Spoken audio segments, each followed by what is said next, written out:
Hi YouTube family, my name is Winnie. I lived in Merida, Mexico for 6 months, and I wanted to share some of what I found when I was looking for an apartment to live in. I started off by living in an Airbnb for the first month. My Airbnb was located on the north side of Merida. It was in a more modern type apartment building, a tower. It was 2 bedrooms, 2.5 baths. It was relatively modern, and I really thought it was super cute. But with the Airbnb fees was an additional $500 for 1 month.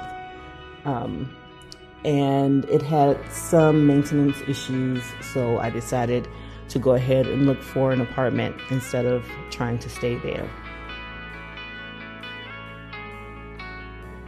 One of the first places I saw was a house in El Centro. It was very centrally located. You could walk to like local stores and Plaza Grande. And it was very interesting. It wasn't necessarily my style, and so I continued to look, but everything was updated and clean. It was a very nice house with lots of character and lots of charm.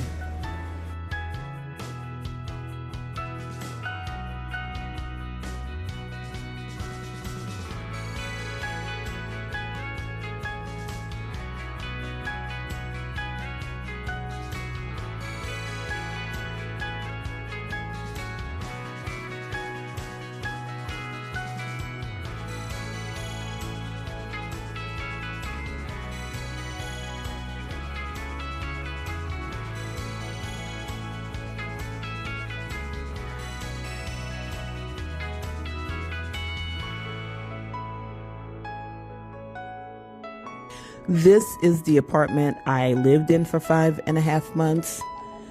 I chose this apartment because I really loved the community space and the outdoor space. There's a private park in the community, and it's just very green and lush and beautiful.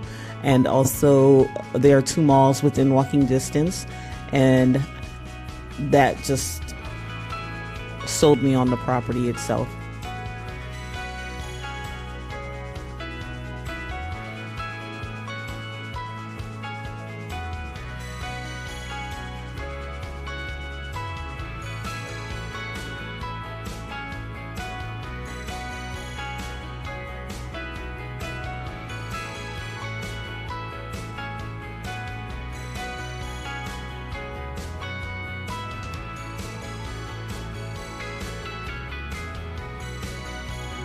Also, the view was amazing to me, and I loved looking at those Merida skies every day. And also on special occasions, you could sometimes see fireworks from the balcony. The only downside to the apartment was that it is not an Airbnb. I rented it from a lady. It was furnished, but it did not have all of the accoutrements, and so I had to purchase a lot of things that I had not intended on buying, such as dishes, small appliances like a coffee maker, toaster, air fryer, things like that. So that's something to consider if you're renting from a private person.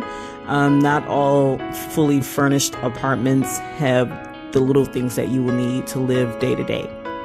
I also had to pay electricity every other month. I had to pay a water and gas bill every month. I had to get Wi-Fi connected and pay that bill every month. And it just is something I have no interest in doing anymore. So I am going to stick with Airbnbs. I will just find options where the fees are not as high as my first Airbnb.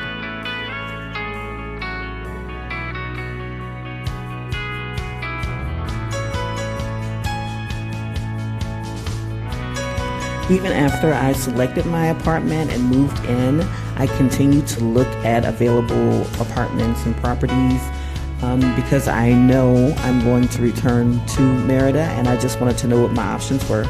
So I had the opportunity to see a lot of the new builds more modern apartments, and there were really some beautiful options, as you can see. If you are interested in any of the contact information, just let me know in the comments and I'll be happy to share what information I have with you.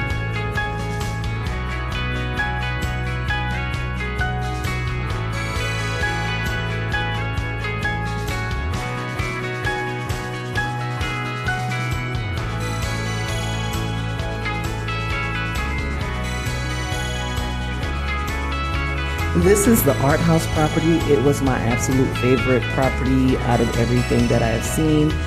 It was still under construction when we went to visit it, but it had all of the conveniences that you would want in condo living.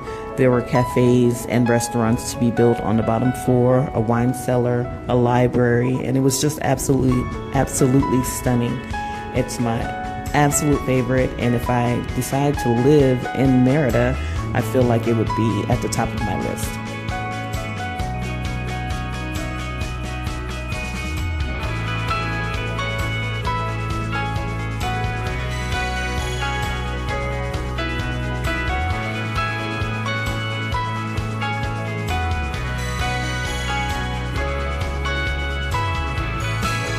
My only real criticism was the size of the one-bedroom apartments. They were all studio-like apartments, very, very small, even for one person in my opinion. But the 2- and 3-bedroom apartments were fantastic. Merida has lots of variety, a lot of different options when it comes to places to live, apartment living, condo living. If you want to live in a community or even in the center of town, there are plenty of options.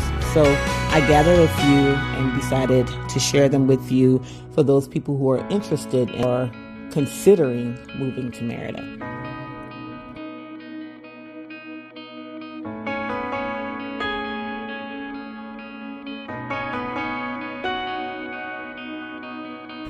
As you can see, the options are vast. Also, the price points vary greatly depending on what you choose. I hope that this video was helpful to someone. If you found any value in this video, please consider sharing, and subscribing to my channel. Thanks for watching to the end, and I'll see you on the next video.